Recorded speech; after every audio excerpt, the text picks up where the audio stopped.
कुरान में एक आयत है कि वो मिन शर्रि हासिदिन इज़ा हसद।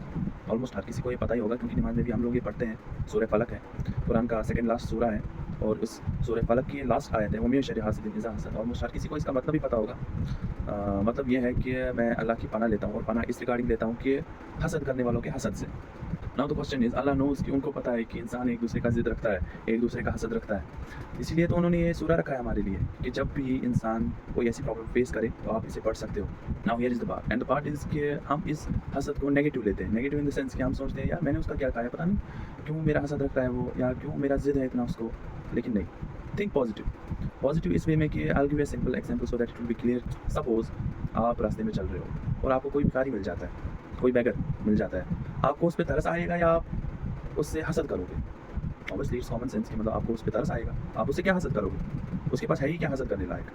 तो सिंपल सी बात है, अगर कोई आपसे हसद कर रहा है, आप उसको उसी भिखारी की नज़र से देखो। आप समझो कि I am the superior one, I am better than him. Definitely you are, क्योंकि तभी जाके तो वो हसद रख रहा है ना आपसे, तभी तो आपसे प्रॉब्लम है उसको। तो ये ज़हन में हमेशा रखो, उसकी मिसाल इसी भिखारी की जैसी है। So this is the reason I am saying कि always think positive in that case कि कभी भी आपको ऐसा लगे कि कोई आपसे ज़िद रख रहा है, हसद रख रहा है, अल्लाह को याद करो। जो उन्होंने बताया है कुरान में पढ़ने के लिए वो पढ़ो, तो आप रिज़ल्ट भी उसी के हिसाब से पाओगे फिर कि मतलब जो बंदा आपसे ज़िद हसद रख रहा है, वो आपको उससे दूर कर देगा, डेफ़िनिटली।